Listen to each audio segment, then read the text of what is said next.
اللہ فرماتے ہیں وَأَدْخَلْنَاهُمْ فِي رَحْمَةٍ وَظَنُّونِ إِذْ ذَهَبَ مُغَاضِبًا، اور مچھلی والے کا بھی تذکرہ کریں، انہیں بھی ایک پریشانی آئی تھی، وہ اللہ سے ناراض ہو کے چلے گئے.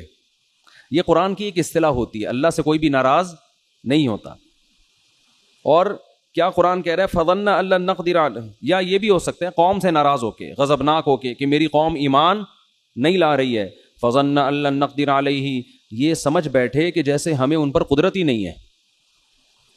حضرت نوح علیہ السلام یونس علیہ السلام اپنی قوم کو تبلیغ کر رہے تھے.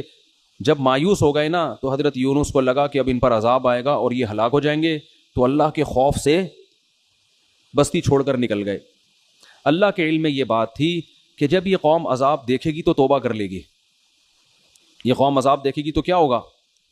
دوسری قومیں تو عذاب دیکھ کے بھی مذاق اڑاتی تھیں. قوم عاد نے کیا کہا تھا؟ پیغمبر نے کہا کہ یہ بادل ہیں جو پتھر برسائیں گے. انہوں نے کہا نہ بادل پتھر تھوڑی، بارشیں ہوں گی، مزہ آئے گا، انجوائے کریں گے ہم. وہ کہہ رہے ہیں عذاب آ رہا ہے، وہ کہہ رہے ہیں نہیں. تو قرآن کہہ رہے صرف یونس علیہ السلام کی واحد قوم ایسی قوم ہے جس نے جب عذاب دیکھا تو فوراً اس نے کیا کر لی؟ توبہ. ابھی عذاب کا کوڑا برسا نہیں تھا، عقل مند لوگ تھے اور یہ ڈر گئے تھے کہ پیغمبر ہمارے درمیان نہیں ہے، کوئی اب مسئلہ نہ ہو جائے. تو اللہ نے ان سے عذاب کو دور کر لیا. پھر اللہ نے حضرت یونس کی گرفت کی کہ آپ میری پرمیشن کے بغیر بستی چھوڑ کر نکلے کیوں؟ تو پھر قرآن اپنے انداز میں ڈانٹ لگاتا ہے.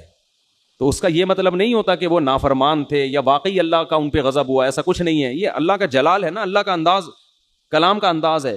اللہ فرماتے ہیں یونس یہ سمجھے اللہ نقدر علیہ کہ ہم ان کو پکڑ ہی نہیں سکیں گے.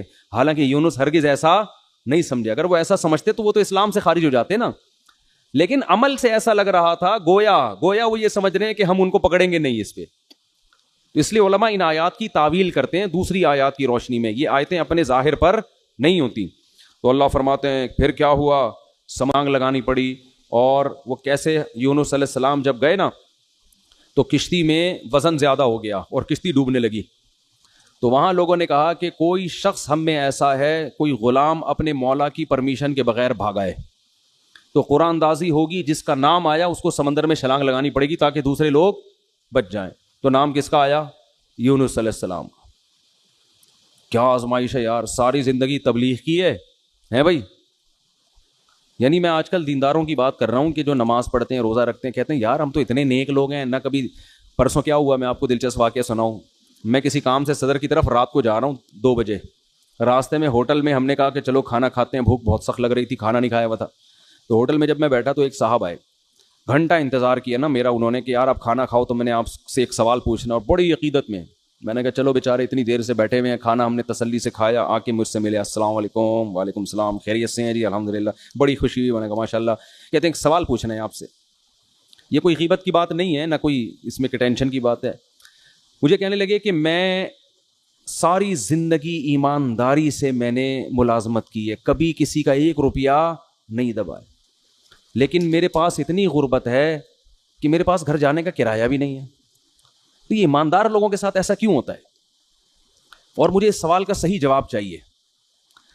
میں نے کہا بھائی بعض دفعہ ہوتا ہے اللہ کی طرف سے آزمائش ہوتی ہے، عموماً تو ایسا نہیں ہوتا. ایماندار لوگوں کے مال میں اللہ برکت دیتا ہے، لیکن کبھی کبھار اللہ کی طرف سے آزمائش بھی آتی ہے اور بے ایمان لوگ ترقی بھی کر جاتے ہیں. پھر میں نے مثال دی سابق صدر کی. میں نے کہا ایمانداری کا عالمی ریکارڈ قائم کیا ہے، مگر آپ دیکھو پیسہ ہے کہ آیا ہی چلا جا رہا ہے. آئے پوری اسٹیل میں 1 چمچ اسٹیل کا کھا سکتے ہیں آپ؟ ہے بھائی 1 چمچ ہم اسٹیل کا چبا نہیں سکتے، اور بعض لوگ پوری اسٹیل ملے کھا گئے ہیں. تو میں نے کہا دیکھو یہ تو اللہ کی طرف سے. مجھے کہتے ہیں جواب درست نہیں ہے. کہتے ہیں آپ کے جواب سے میں بالکل بھی مطمئن نہیں ہوا. پھر میں نے یہ بات ان کو سمجھائی. کہہ رہے ہیں آپ کے جواب سے میں بالکل مطمئن نہیں ہوا، السلام علیکم، آپ جا سکتے ہیں. میں نے کہا بھائی میرے پاس تو یہی جواب تھا، وعلیکم السلام، اپنا خیال رکھیے گا. خیر انہوں نے مجھ سے معذرت بھی کی کہ اگر آپ کو تکلیف ہوئی تو معذرت چاہتا ہوں. تو یہ ہمارے ہاں بہت سے دینداروں میں ہے کہ ہم نماز بھی پڑھ رہے ہیں، ہم تو ایمانداری سے نہ کسی کا دل دکھاتے ہیں، نہ یوں کرتے ہیں نہ یوں کرتے ہیں، پھر بھی آزمائشیں آ رہی ہیں. تو بھائی یونس علیہ السلام کو دیکھو، ساری زندگی تبلیغ کی ہے اور نکلے بھی اللہ کے خوف سے.